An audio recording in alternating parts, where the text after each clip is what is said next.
है उस डिस्ट्रिक्ट के माननीय जिलाधिकारी साहब, सचिव जी होते हैं आरटीओ साहब और मेंबर होते हैं डीसीपी ट्रैफिक। वो हर एक डिस्ट्रिक्ट का रेट तय करती है। जैसे एमएमआरडी का जो आरटीए है उन्होंने रेट तय किया है 32 रुपये 32 रुपये और पुणे के आरटीए रेट के 25 रुपये। फिलहाल ओला उबर रैपिडो तीनों कंपनी लाइसेंस नहीं है, तो ऐसे हालत में ये कंपनियां इलीगली ऑपरेट कर रही है। जब उनको मन चाहे तो 8 रुपये पर किलोमीटर ड्राइवर को दे रही है, जब मन चाहे तो 60 रुपये पर किलोमीटर से पैसेंजर से ले रही है और उनकी जो ओन फ्लीट है वो फ्लीट को बिजनेस दे रही है। इस बात का हम निषेध करके हम चाहते हैं कि जो कानून ऑलरेडी एग्जिस्टिंग है, जो कानूनी जो आरटीओ ने दिए हुए वही रेट्स बहुत हो रहे हैं। उसके अलावा बाइक टैक्सी का मुद्दा है कि बाइक टैक्सी नहीं आना चाहिए। अभी रिक्शा परमिट खुले हैं, कैब परमिट खुले, पहले उनके ऊपर कैब लगना चाहिए, उसके बाद ही बाइक टैक्सी।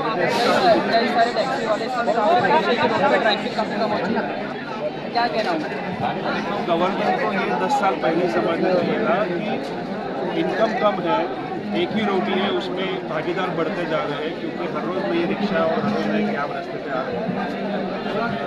बड़े बड़े शहरों का इंफ्रास्ट्रक्चर कम दिख रहा है, लेकिन ये कंपनियों को, मैन्युफैक्चरिंग कंपनियों को अमीर करने के चक्कर में ये जो अधिकारी की सरकार है गाड़ियों की कैब नहीं लगा रहे हैं, परमिट बंद नहीं कर रहे हैं, जल्दी वो बंद करनी चाहिए।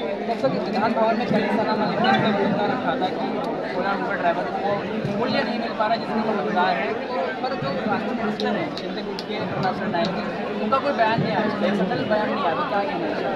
बहुत इस बात से बुरा लगा कि जो इंसान खुद उनके जब वो युवा थे तो उन्होंने रिक्शा से उनका व्यवसाय चालू किया था, जिसमें हमारी ज़िंदगी जी हुई है, वो इंसान भी इतना बड़ा आंदोलन पूरे राज्य में चल रहा है। सबको पता है कि एयरपोर्ट के लोगों को असुविधा हो रही है, ड्राइवर लोग खाली पेट सो रहे हैं, उनकी फैमिली खाली पेट सो रही है। एक ड्राइवर ने परसों ही आत्महत्या कर ली है, तो रिजल्ट की बात है। फिर भी अगर मिनिस्टर साहब को इस चीज़ के लिए समय नहीं मिल रहा है तो इससे बड़ी दुख की बात कुछ नहीं होगी। तो किस तरह की सहायता आपको संभव सक्सेना की करना चाहते हैं? किस तरह की सहायता की आपने, कितना मूल्य दिया आपने? अभी हमारे संगठन के सब भाइयों ने उनको 1 लाख रुपये का मूल्य दिया, 1 लाख रुपये का राशि जमा करके दिया। ये तो हम सब भूखे नंगे लोगों ने फंड जमा करके दिया है, लेकिन हम सरकार से अनुरोध करेंगे कि जो बेकायदा कंपनी की वजह से उनकी ये हालत हुई है, जो घर के मर्द को खोया है, जो कमा रहा था, तो उनको कम से कम 40 लाख रुपए का मुआवजा सरकार को दे या फिर इन कंपनियों के पास से उन्हें एक फाइन लगा के वसूल करते। ड्राइवर पर किलोमीटर कितना फ़ायदा होना चाहिए आपके हिसाब से, कितना मिलना चाहिए? आप 8-9 रुपये की बात करें, कितना मिलना चाहिए? मैं ये बोलने वाला कुछ नहीं हूँ, लेकिन जिले के जिलाधिकारी साहब है, आरटीओ साहब है, डीसीपी ट्रैफिक, ये WPI, CPI, bank rate, CNG rate, इन सब चीज़ों का एक फॉर्मूला है कटवा संगठन में। उसका साइंटिफिकली अभ्यास करके उस फार्मूले में सब नंबर डाल के कुछ अंतराल में ये रेट्स पब्लिश करते हैं। तो इतने बड़े अधिकारियों ने इतना साइंटिफिक फॉर्मूला बना के इतनी बेहतरीन सिस्टम बनाई है, चालू है, उसका एग्जीक्यूट नहीं कर रहे हैं। वो सिस्टम के अनुसार 32 रुपये के ड्राइवर को 25 रुपये पूरे के ड्राइवर को पर किलोमीटर मिलना चाह रहा है। अभी 8-9 रुपये भी नहीं मिल रहा है। पर आखिर कितना लंबा आपका ये आंदोलन चल रहा है? क्योंकि कई सारे लोगों की रोजी रोटी रुक चुकी है, क्योंकि रोजी रोटी की कमाने का जरिया था ये वो रुक चुका है आपके इस आंदोलन के कारण। और आज भी कई सारे हमें सड़क पे ओला उबर ड्राइवर दिख जा रहे हैं, क्योंकि इस बार ओला उबर बहुत तरह के रेट दे रहा है, ड्राइवर कम हो चुके हैं तो रेट बढ़ के दिया जा रहा है और कई सारे लोग चला रहे हैं, फिर भी उनकी गाड़ी को तोड़ा जा रहा है। इस पर क्या कहना? गाड़ियाँ तोड़ना या किसी भी प्रकार की हिंसा का हम समर्थन नहीं करते हैं।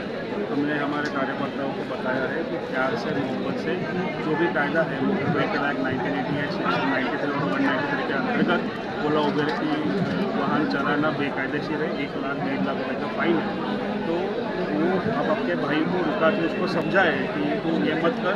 ये सब लोगों को हमने बताया है, लेकिन ये गवर्नमेंट को भी समझना चाहिए कि काफ़ी बुरी हालत ड्राइवर भाइयों की अभी है। ऐसे हालात में अधिकारी टाइम पास करने जा रहे हैं। अभी मंगलवार को मीटिंग रखी है 4 दिन के बाद, तो ये अधिकारी इन कंपनियों को इतने बिके हुए हैं कि वो उनको कंपनी के अलावा कुछ दिखता नहीं है। तो हमको पता है वो टाइम पास करने, हमने भी ये बात निर्णय किया कि हम संवैधानिक रूप से आंदोलन आगे बढ़ाएंगे। टाइम पास की बात करें कल महाराष्ट्र विधान भवन में जो हादसा आपने देखा रहेगा कि आपस में मंत्री के जो कार्यकर्ता चमचे हैं जो वो आपस में लड़ रहे हैं और एक तरह से आप यहाँ पे आंदोलन कर रहे हैं, वहाँ पे उनका अलग ही चल रहा है, संविधान तोड़ी थी उन्होंने, शर्मसार कर दिया, क्या कहना है इसका? इस बात की इस देश का नागरिक मतलब नागरिक होते हुए मुझे बहुत शर्म आई है कि जिस विधानसभा से हम अपेक्षा कर रहे हैं कि ये हमारे देश के गोर गरीब नागरिकों के लिए, हमारे राज्य के मेहनती मजदूरों के आम आदमी के लिए कायदे कानून बनाए जिससे हमारी सुरक्षा हो, उस विधानसभा में अगर मारपीट हो रही होगी, स्कूल के छात्रों की तरह कोई किसी को गाली गलौज कर रहा होगा, तो इससे दुख की बात हमारे लिए कुछ नहीं है। लेकिन अभी हम दुर्दैव से हमने ही वोटिंग किया है, हमने उनको वहाँ पे भेजा है, हमारे में से ही कुछ सरकारों ने पैसे लेके वोटिंग किया है, तो हमको ये भुगतना ही पड़ेगा। तो हमारे सामने फिलहाल भुगतने के अलावा कुछ नहीं है। आशा करता हूँ कि इससे हम लोग सीखेंगे और ऐसे लोगों को विधानसभा में भेजेंगे जो हमारे प्रश्न डॉक्टर केशव जी जो कि